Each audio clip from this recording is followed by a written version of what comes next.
What is going on, everybody? Welcome to it. We are back. It is Dog Talk with your host, Holden. Hope everybody is doing good today. Glad to be back here with you after the Dogs took down South Carolina this weekend in a pretty good ball game overall, for the Dogs at least, the way that you would expect for it to be and the way that you would want it to be.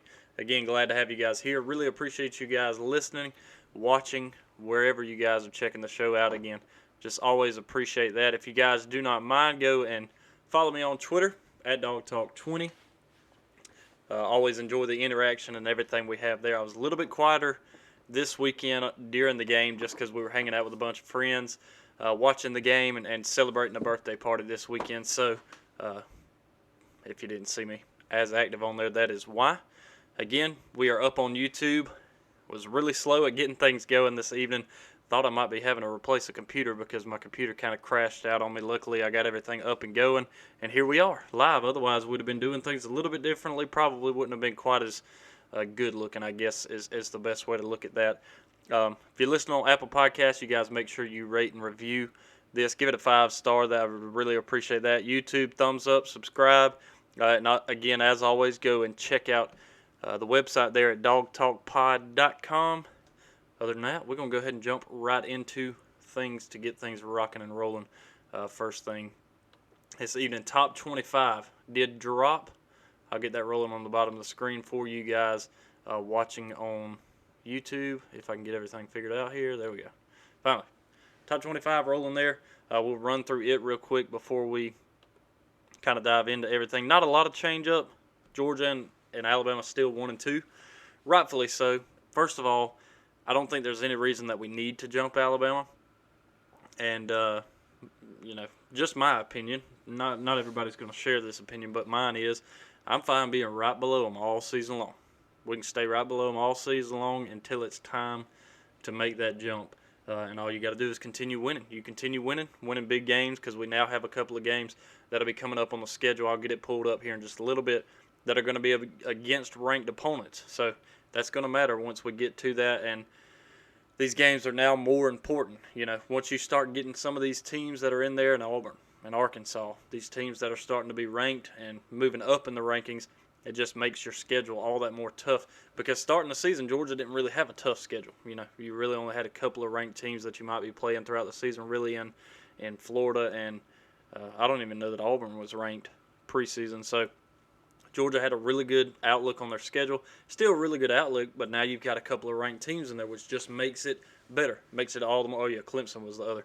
Just makes it all the more better when you can have a schedule where you're playing a team or teams, in this case, that are ranked, and you can beat those teams. You beat those teams, and you get to move up in the ranks. Now, it's not to say that moving forward, taking a couple of those teams in the top 25 down while also having beat Clemson at the beginning of the season, who has – slowly but surely showed that they're not all that elite this year. That could change, but they're dropping in the rankings even though they are still winning. But we'll get to that here in just a little while once we get to some of the games after we break down the Georgia game. But again, Alabama 1, Georgia 2, stays like that. The only change there in the top 5 is Oregon and Oklahoma swap spots. Give Oregon 3 and Oklahoma the 4. Iowa stays there in 4th. Penn State, after beating Auburn, moves all the way up to 6, moving up a few spots there. A&M and Cincinnati stay in 7 and 8. And Clemson, after barely squeaking by Georgia Tech, they fall 3 spots, again, after winning down to 9th. And Ohio State also fell a spot down to 10th after their win 9 and 10 there. Clemson and Ohio State. Kind of weird to see those guys drop all the way down, even though they're both 2 and 1. But you also, I don't guess, are really used to seeing those two teams having a loss this early in the season either. Florida, even though they lost to number 1 Alabama, and barely, only lost by a couple of points there, they don't move. They stay right there in the 11th spot. I'm sure there were probably some people that thought maybe they should jump up a spot or two for playing that well, but when you lose, it's kind of hard to justify moving you up. I'm okay with them staying right there. Again, it just makes that Georgia-Florida game coming up in Jacksonville on October 30th, it just makes that all the more better. Make sure that was the 30th. Yeah, on the 30th. So hopefully they can stay ranked at that time. Notre Dame, they don't move either. They're in 12. Ole Miss jumping on up to 13, continuing to look good. Matt Corral looking really good there at Ole Miss. Iowa State stays steady in 14th. BYU, after their win this weekend, I think over Arizona State, moves up 8 spots to 15. Arkansas moving on up again to 16 after taking down Georgia Southern, our friends over in Statesboro. Coastal, they drop a spot down to 17. Wisconsin staying steady at 18. Michigan jumping up 6 spots to that 19 spot. Michigan State coming into the top 25 for the first time this season at 20th with a 3-0 record. North Carolina stays the same at 21. Fresno State also moving into that top 25 after winning this past weekend. Let's see, they are there in 22. Auburn falls down to 23rd, falling 1 spot after their loss to a top 10 ranked team in Penn State. UCLA falls 11 spots down to 24th, and Kansas State also cracking that top 25. So that is our top 25 again that dropped earlier today. So that way we kind of update some of that good stuff on there. Let me get your schedule pulled up for you guys that are watching on YouTube. Again, you guys, if you're checking us out on YouTube, again, I just really appreciate you guys checking us out. And if you're not, if you're just listening on podcast, go over and check out the YouTube channel. Subscribe to it. You may find that having just a little bit of the video content is kind of more exciting. I don't know. You may not care at all. It's all dependent, I guess, on how you feel. So, but anyway, there's your schedule. I still have not updated Arkansas or Auburn's rankings. I see I've got Auburn there, but I need to update. I need to update that one. I could probably do it real quick while I'm thinking about it. What is that? Arkansas moved all the way up to 16th. Is that right? I think that's right. So I could probably change that. I did see the kickoff for Vandy is set for 12 o'clock. So that's a good thing. Well, doesn't help when you doesn't really help when you got sound coming in on your thing either, does it? Was Auburn 24th or 23rd? See, I really should have looked at these things. That would have made a lot more sense there, buddy. Anyways, you guys on podcasts, y'all don't necessarily care about this, so let me just see if I can update those. Yeah, I think it did completely move that date of Arkansas over, though. That's a little aggravating. See if I can fix that. I know. It's boring. I don't want to see this live time stuff. We're not that worried about it. There we go. Update that for you. I'm looking to see when the Arkansas game is going to kick off. But anyways, that updates your schedule there. I'm not really sure what that was. If you guys hear random sounds in this, listen. I'm trying to keep everything clean, but sometimes I get a bunch of sounds in here that I'm not really expecting to hear and to come through. Occasionally my computer would just start playing a video on ESPN even though it's not supposed to, which that's always really, really aggravating. Like right now it's playing it. Luckily you can't hear it though, so. But anyways, I keep on rolling through this. I'm going to get all of our stuff pulled up here on the side. Kind of thrown in a tiz. Like I said earlier, when I went to get all the internet or get the computer up and running, it wouldn't start. It's taken it an hour and a half to actually get everything pulled back up and kind of restored to a little bit of a later date. Luckily, it saved all of this stuff. I don't really know. I mean, it's an old computer. That's all there is to it. I probably need to update it anyway. So, hey, it's a great time to plug. If you guys feel like supporting the podcast, go hit that support tab or the support link in the description below. And you guys, if you feel like supporting, again, all it does is help to progress the show and make the show a little bit better. So I would appreciate that. But anyways, into some of the other stuff. JT Daniels did get the start in this game. Looked really, really good. Glad to see him in here because, again, I think anytime you can get JT Daniels on the field just makes a huge difference in the game, and in this case it really did. Didn't see Arian Smith get in this one. I know he was a little banged up last week, but the biggest question we had coming into this was, is JT going to be the starter? Or is Stetson, because we knew Stetson was hurt. We'll get to some of that in just a minute. But JT does get the start. Looked pretty good in it. I'm going to get some of the stats pulled up here on the screen for you guys. Real quick, there you see it. JT goes 23 for 31, 303 yards, 3 touchdowns, 1 pick on the night. A little rough interception. Leading receiver there, Donnie Mitchell. True freshman. 4 receptions, 77 yards, and 1 touchdown on the night. Looked really good. Really hope I spelled his name right because I do tend to kind of mess that up sometimes. I'll check that just to make sure because I want to make sure I got it right. I didn't. I think it's with an N-A-I, actually. So I apologize there to Adani because he deserves to have his name written in there correctly. We're going to get it straight.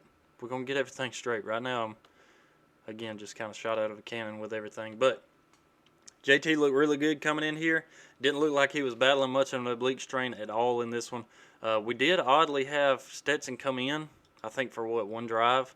Throws an interception. No, he may have come in for 2, but throws an interception. Like his only pass of the night was a pick, and it wasn't good. It could have been a pick 6. We kind of got lucky that it wasn't, but not a real good look for him. You kind of go from zero to hero, and then from hero to zero. You turn right back around after doing such a great job, and then just kind of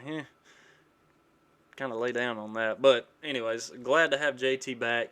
Not sure how much we'll see him next week. I'm sure we'll see him plenty, but I'm hoping by the first half of that Vandy game he can be in a situation where we're good enough to, hey, let's move on past having to have him in the game. Let's get whether Stetson in there a little bit more to give him a pick-me-up from this week, or start giving Carson and Brock Vandegrift a little bit of workout as well. So back to the breakdown of the game here. Some pretty good plays here. Total yardage, South Carolina 296 yards, Georgia 491, almost putting up 500. Turnovers, Georgia did not win the turnover margin battle in this one. Georgia turned it over 3 times, 2 interceptions and a fumble. The fumble was not a fumble. Kirby Smart's going to tell you that it doesn't matter. You still need to hold on to the ball. And I agree, but he also was down. If you look at the replay, and I was still kind of blown away by this. His knee's clearly down. The ball comes out after his knee goes down. And I remember watching the game, seeing it, and I'm like, oh, okay, his knee's down. They go to a commercial. I was like, they're going to review it. We'll come back. We'll start this thing. Come back from the commercial, South Carolina's got the ball. And then we get burned deep. South Carolina puts up the first touchdown on the Georgia defense. Now, granted, it's late in the fourth quarter. Well, I guess early in the fourth quarter. And by that time, Georgia's got third and fourth string guys who are working in. Still, regardless, should not give up a touchdown. And I've had some questions coming into this, but we'll kind of get to them.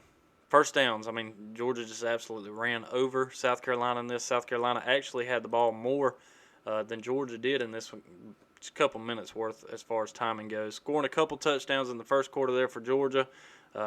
Touchdown, field goal, and a safety there in the second quarter. Defense stepping up there. A couple touchdowns in the third, but did not move the ball very well in the fourth quarter. Third down efficiency. Georgia looked pretty good in this one, 9 for 12. A lot of times, if you can get that third down, converting those third downs and making a first down out of it, you can be successful in games. The longer you're able to extend drives, the better you are. Obviously, the longer you can extend it, whether you're getting into field goal range, red zone, and scoring, makes all the difference in the world when it comes down to the game. Georgia 307 through the air, 214 for South Carolina. On the ground, we held them to 82 total yards on the ground. Normal ground and pound kind of defense there for Georgia, stopping the run game. We rushed for 184 yards. Kendall Milton, he actually was our leader in this one, 10 carries, 66 yards. Thought he was going to break a touchdown in this one, but did not. James Cook actually did get himself in the end zone a couple times, one on a pass play to the side and one through the air. Or one right through the middle as well. So he kind of looked pretty good in this one. Glad to see that from him. The conference rankings right now, it's kind of a strange look if you look at it like this, just because Georgia's top of that, Kentucky right behind them now that we are in SEC play. Tennessee, Vanderbilt, since they haven't played a conference game, are technically 0-0. Then you get Florida, Missouri, South Carolina. Obviously, that's not the way that this ranking is going to end up, but that's what it looks like right now. And then you look at the other side of the ball, and it's just because I think it's alphabetical. Alabama, Arkansas, Ole Miss, Texas A&M, Auburn, LSU, Mississippi State. Alabama being the only team who has played a game in the SEC so far on the west side. That will start to change coming up this week. This week is, I think, when most teams are opening up play against the SEC. Most teams. Yeah. Looking at the schedule here, a heap load of them are playing, getting started in the SEC minus Auburn. And maybe Missouri, but I think Missouri already played Kentucky, so they've already started technically. So we'll start to kind of get deeper and deeper into some of these big games coming up in the SEC, and we're looking forward to that. Stetson Bennett, looking at his passing, 1 for 3, 4 yards on one, did throw that interception again. Not a really good look there. Kendall Milton did carry the ball the most in that game. His longest run was 22 yards. James Cook right behind him at 51 yards with that long of a 23-yard touchdown run. Zamir White finally getting in the end zone as well, tying with James Cook, 51 yards. He had a 15-yarder as well. Kenny Mack, saw him in the game a good bit. Didn't get a lot of yards out of it. Donnie Mitchell again carrying the rock, or carrying it through the air anywhere. Jermaine Burton, man, he continues to look really good. Big touchdown over the middle, starting the game. They're another set of eyes who can look at things from the broader picture. Sorry, guys. None of these videos are supposed to autoplay, but they continue to autoplay. That was looking at, I thought it was going to be Jermaine Burton's touchdown play, but it wasn't. Anyway, Kendall Milton, 66 yards. Glad to see him. Jermaine Burton, what I was talking about, that big pass right over the middle looked really good. Mark this here.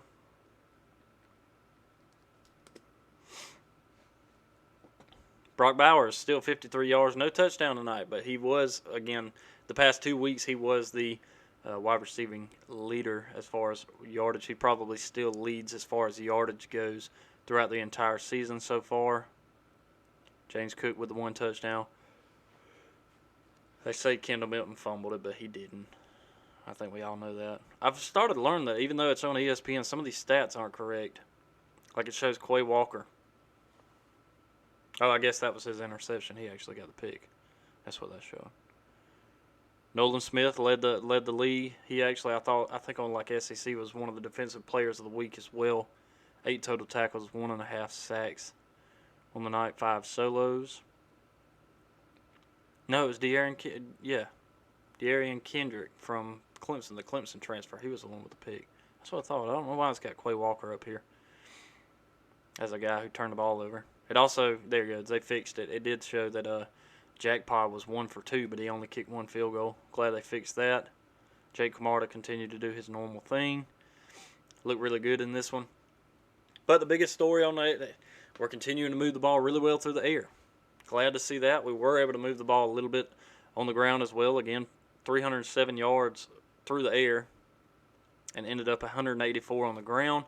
Did finally get a couple touchdowns on the ground. That was another thing I've been waiting on. Outside of like a just, push in from the one, I don't think they were very long. Kind of looking, I guess, at the same thing though. A couple of these were like 4-yarders. Nothing major as far as pushing it in. James Cook's, his rushing touchdown was one of the biggest. And then the other was like a 5-yarder by Zeus. Yeah, seeing that there. Let me make sure this video is not going to play again, even though it should not be playing. There we go. A couple of the questions that we had coming into this game was, is our offensive line going to be able to open up holes to be able to allow the run game to do anything? Somewhat, we had spurts of that where, especially like on James Cook, big run up the middle, that was a good hole. We had good coverage on that one as far as driving downfield and actually blocking really well. And to be able to go through the middle, no less, the middle of our O-line has been the biggest question so far with all the movement. But to be able to go through the middle as big as he did, not touched, and get in the end zone, that was a really, really big deal. Glad to see it, but we still kind of struggled here and there to move the ball in other aspects as far as still being able to run. I think we had 1 sack on the night. I think JT was sacked once on the night. I don't remember how many sacks we ended up on the night. A couple, I think. But pass blocking, we seem to be doing fairly well. Run blocking, I mean, we're just not doing a very good job as far as being able to block for our running backs, which is kind of sad because we have such a great running back room right now. I mean, we got guys that can run all over anybody, but you got to have those big guys up front to be able to block for you first. And if those guys can block for you, then you can move the ball really well against teams. But if those guys aren't blocking real well, it makes it a little bit tougher. So that was a question we had. We saw spurts of goodness in this one, spurts that weren't. One thing to kind of maybe keep an eye on was, and we don't play them. They're not on a schedule, so it's hard to look forward, especially now because you got a few tougher games that have been coming up this season. But Florida ran the ball all over Alabama, which I was really surprised by. But at this point, Georgia's not going to run the ball all over anybody. I think they put up like 300 yards, and I hate to bring up like a Florida-Alabama game, but it's something to think about, Georgia's only running the ball not even running for 200 yards against South Carolina. Now, we're throwing the ball really well over the top, doing a great job at that. but we cannot become one-dimensional. That's the biggest thing that I've been kind of harping on this season is we cannot be a one-dimensional team. And I know I talked about this last episode. You can go back to see a little snippet that I put up on our socials last week as well, is if we're going to win a championship, we've got to be able to move the ball efficiently on offense no matter which way we do it, whether it's through the air, whether it's through the ground. If we're getting stopped on the ground, we've got to be able to move the ball through the air. But if a team does like Clemson does and drops 7 or 8 back and all of a sudden now you're kind of taking that pass game away, but if you're only having to block 3 or 4 guys up front, you should be able to run the ball really well against a team like that. We didn't do that very well against Clemson. So that's something to kind of keep an eye on and think about moving forward. That was one of the questions. The other question was defensively. Only question I've had, because we hadn't really been tested in this, what is our secondary going to look like in a game where teams test us deep? South Carolina showed a little bit of that. They kind of ran a little bit of tempo on us. We weren't ready. One play, we were not ready at all. Hadn't got the play call in or anything. I thought it was a substitution issue. I thought we had a couple of guys still trying to run on the field. Looking back at it, that wasn't it at all. Our guys just were not ready. We were kind of set up, looking, trying to figure out the play, figure out what we were going to do, and they threw right over the top on us. Luckily, we hawked it down and took them out. But then a couple other plays, I saw their wide receivers get pretty deep. One on the left side, I think, that ended up being the touchdown for South Carolina. We got beat deep. Another play where we had even Keely Ringo, who was in there, great defensive guy. He was right on the heels of one guy, but had that pass been another 2 yards shy, that guy probably catches it in space. I don't think he scores because, again, Keely was right on his heels, but that's a question. I'm still a little bit concerned about that secondary when you get against a team.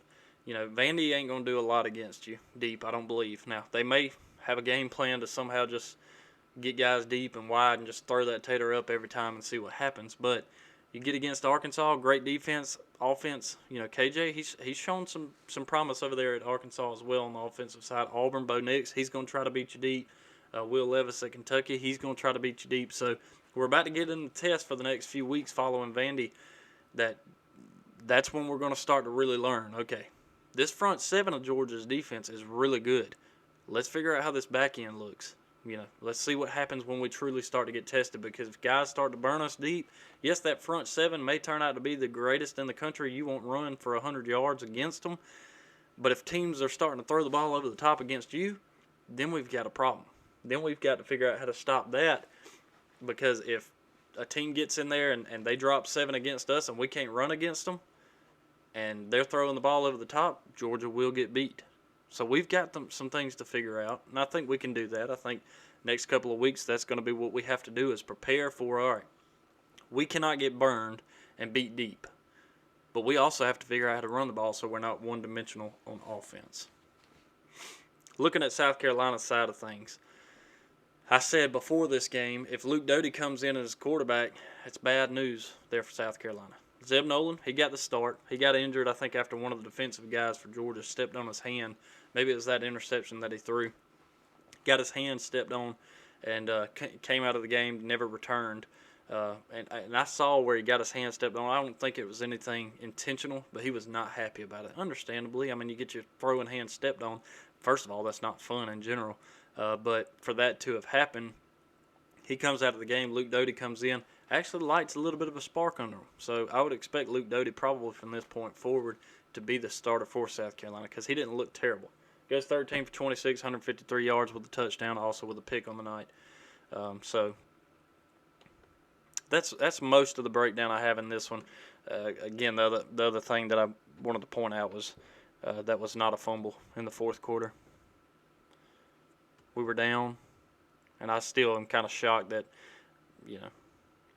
again, it's just my opinion, but I'm still kind of shocked that they didn't replay that one. And if they did, they didn't do a very good job of it, trying to figure out if that was or was not actually picking this one. I'm going to get our schedule pulled back up here on the side of the screen, because that's pretty much all that I want to run through on that. But for podcasts, we're going to take a quick break, and we'll be back. We're going to go through some other games around the country real quick, some of the big ones. Got a little bit of Twitter talk that we're going to do, run back over the predictions from this past week, and pretty much wrap it up for this episode. continuing right on along with it. Some of the games from around the country, one of the biggest ones that a lot of people had their eyes on was number 1, Alabama traveling down to the Swamp in Gainesville against number 11, Florida. This game, I think I picked it, it was like, Alabama was like a 14.5 point favorite.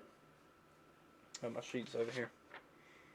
Yeah, Alabama 14.5, and I figured Alabama would cover that 14.5. First half, they did a really good job. Alabama was up good.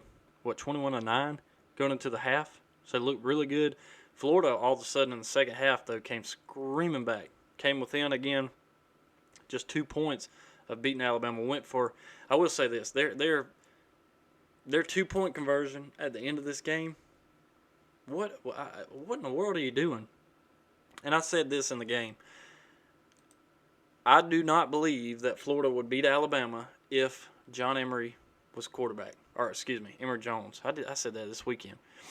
And some people kind of gave me a little bit of criticism about that, and I was like, I just don't think he's the guy who's going to be able to win this game for you.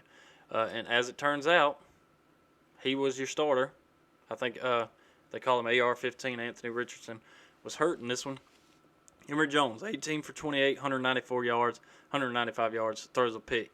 He wasn't the one that lit the game up. What lit the game up for Florida was their rushing. Florida ran the total yards. Check this out. I've never seen this before. They had 109 more total yards than Alabama and lost this game. They turned the ball over once, which you got to be just about perfect against against Alabama. Alabama 331 total yards. Florida 440. Florida turned the ball over one time. That's about the only stat they didn't do better. First downs, Florida outmanned them. Possession, time of possession, Florida. So Florida, in almost all aspects of this game, outweighed Alabama. Yeah, running for 245 yards on the ground. They held Alabama. This is another thing. Held Alabama to only 91 yards in this game. They also got in the backfield, I think, once against Alabama as well, which, I believe Alabama's probably got one of the best offensive lines in the country, for what it's worth. Emory Jones, again, 195 yards. Bryce Young, 3 touchdowns. He didn't make any mistakes, 240 yards.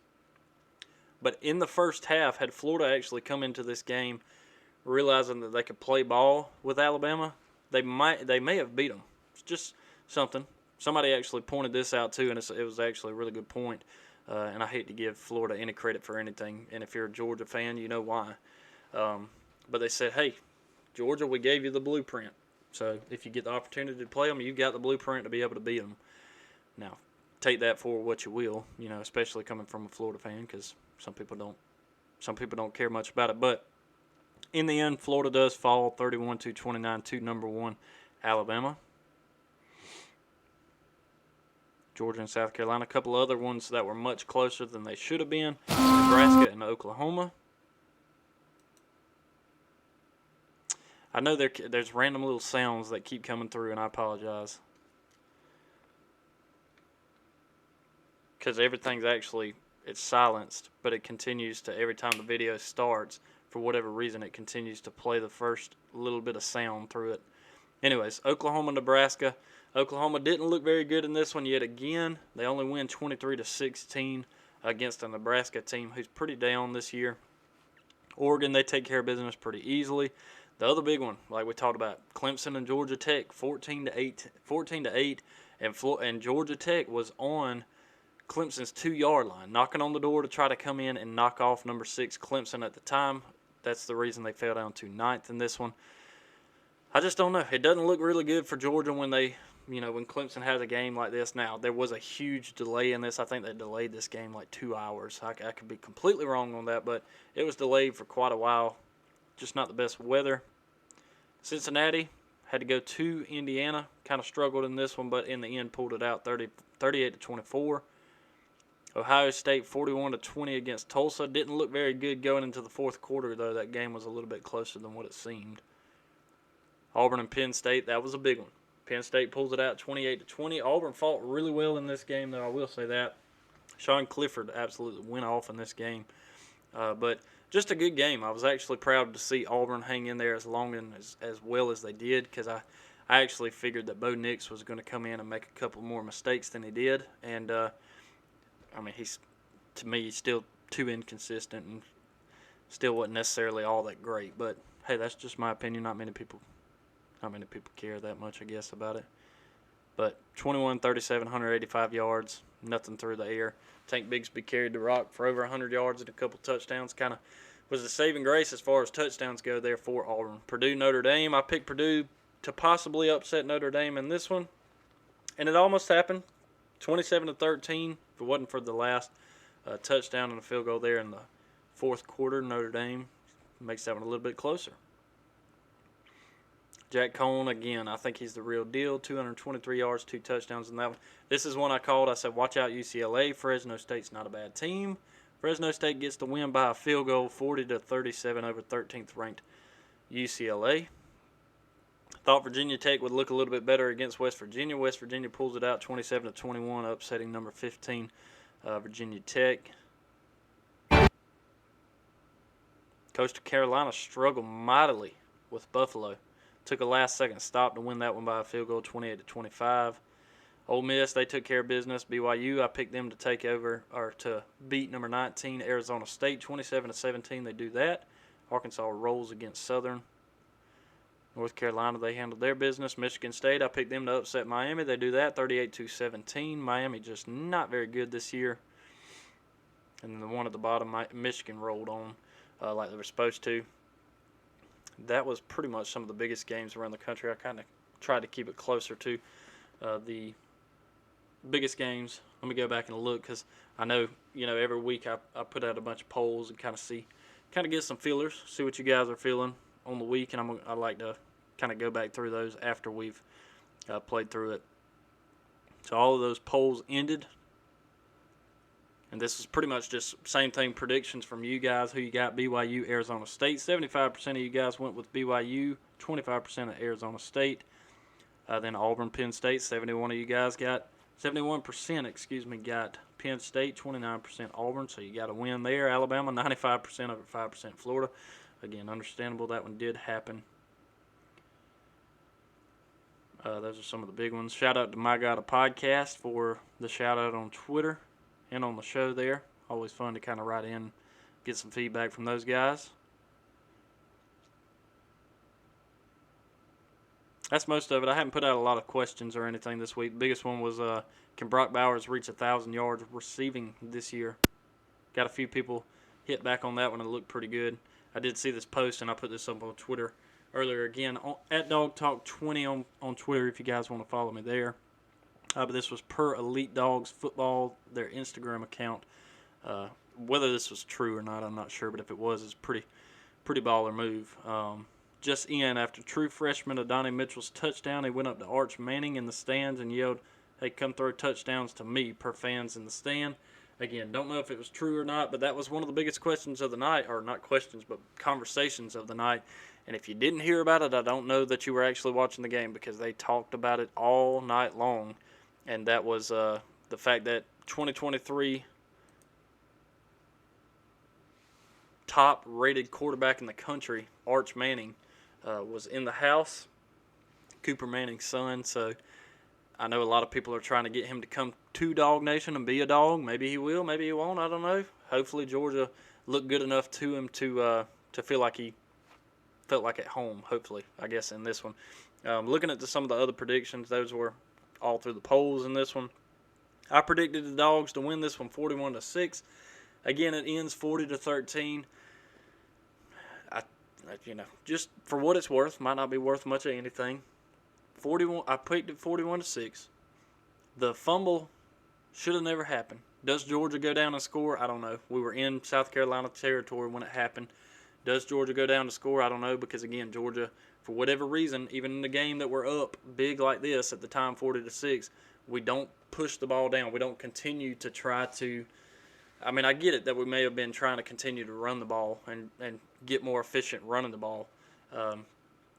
But for whatever reason, Georgia doesn't move the ball very well in the fourth quarter. And that showed again, we didn't score at all in the fourth quarter. We let them score. But if that fumble didn't happen and the game ended right there, it would have been 40-6. I'd have been off 1 point, 41-6. So kind of felt good about that. Again, at the end of the day, what does it matter? Who cares, really? but just thought that was kind of fun. I'm going to keep this one kind of short for you guys. Again, it's been kind of a long weekend and everything that was happening with my computer earlier. I wish I'd had a lot more to bring you guys. But I'm pretty much going to wrap it up with that. Hopefully I can keep my computer rocking and rolling and not have to buy a new one between now and next time we do a show later on this week. But now it's time to pretty much move on to Vanderbilt. Got them coming up. That one's going to be at 12 o'clock in Nashville, back on the road again. I don't know if that one's on SEC Network. Usually I think it is. Those 12 o'clock games maybe. So keep an eye out for that. But in the meantime, I think we're pretty much going to wrap up here. So again, I appreciate you guys listening, watching on YouTube if you're watching there. Twitter, at DawgTalk20. You guys make sure you follow me there. Really appreciate it. And I will check in with you guys later on this week so we can preview Vandy and any kind of news that comes out between now and then. Check out DawgTalkPod.com, and I appreciate you guys listening. I'll check in with y'all later. Go Dogs.